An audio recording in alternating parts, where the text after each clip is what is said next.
ครับสวัสดีพ่อแม่พี่น้องมื้อนี้มาพบกับลุงเปรมหน้าเบิ่งสวนมื้อนี้ลุงเปรมให้หล้านมา ตัดทางเฮ็ดทางขึ้นละจากทางบ้านเช้าขึ้นมาสวนเวลาได้เก็บได้เกี่ยวได้เอาคุยเอาหยังออกก็ถือว่าลำบากเลยก็ได้ตัดเฮ็ดทางนะมันเร็วมันสำเร็จแต่มันก็ที่ได้สบายเนี่ยคุยลูกเก็บก็มีไล่เสียแล้วมื้อนี้เบิ่งหา6 7เสียแล้วก็มอยได้ขายแล้วคือแก่ๆไว้หันส่งเสียแล้วฮะ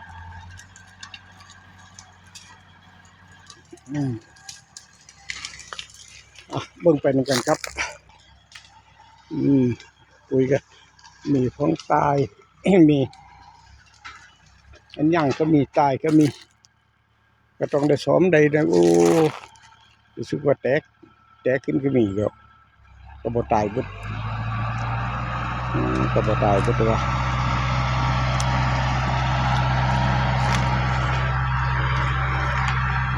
แต่หญ้านี่ตายดีแต่มันเลี้ยแต่ต่อใหญ่ที่มันแตกหุ่นแตกนั่นขึ้นอันนี้ก็อีบ่มีปัญหาติเด้อได้ว่าตัดยอดตัดนี่แล้วก็พ่นยาใหม่พ่นยากบใหม่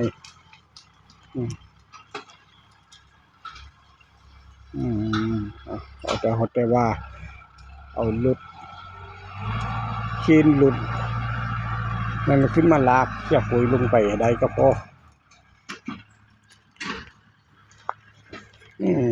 อันนี้นูนก็ตาย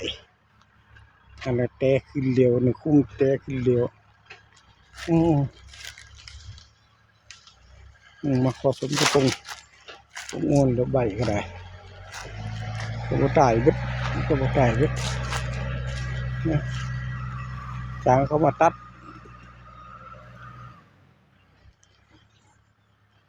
หญ้าตัดยังมาที่หญ้ามันแตกคุ้มแตกเสียโอ้ฝั่งนั้นคิวลายหญ้าคิวลายจางเขามากันนี้ไง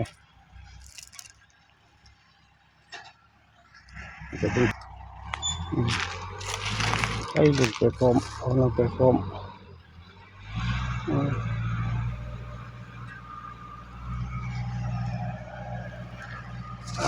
จะดึงปุยดูเขียปุยโอ้กับเขียใหญ่คือกัน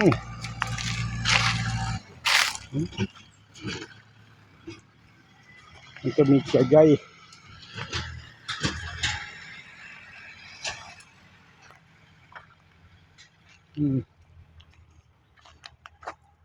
โอ้เขียใหญ่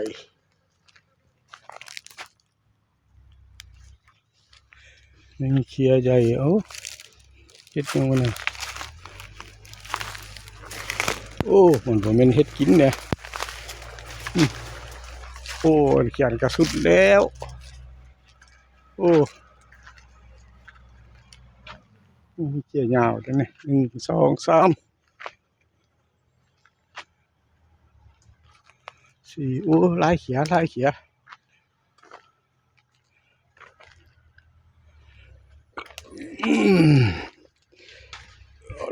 หญ้ากระดึงแตกขึ้นแล้วนี่เนี่ยไปขุดขึ้นจังหลังขึ้นสินี่วะก็บ่ได้ตัดออกพื้นเนี่ยเขียเป็นเนี่ย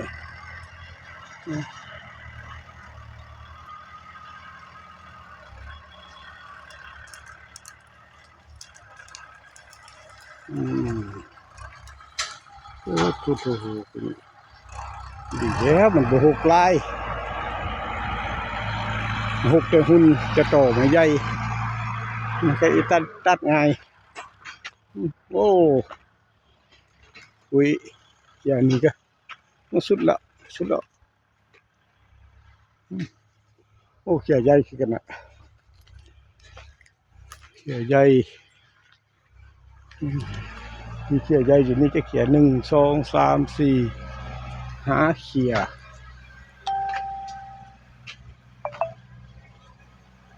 6 เขีย7 เขียโอ้8 เขียโอ้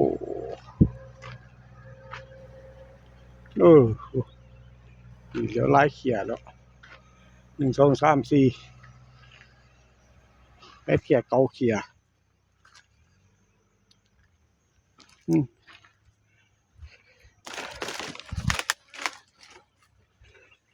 ตุ๊บ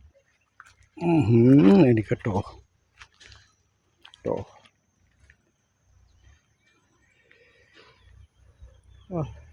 มันโอเคเนี่ย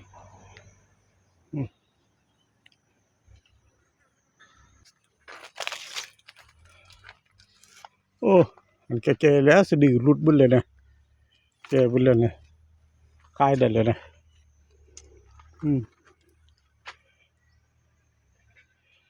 อ๋อลุงเปี่ยมก็ขอจบคลิปมาเบิ่งส่วนกุยมาตัดทางให้ร้านมาตัดทางให้ลุงเปี่ยมก็ขอจบคลิปให้เพียงเท่านี้ก่อน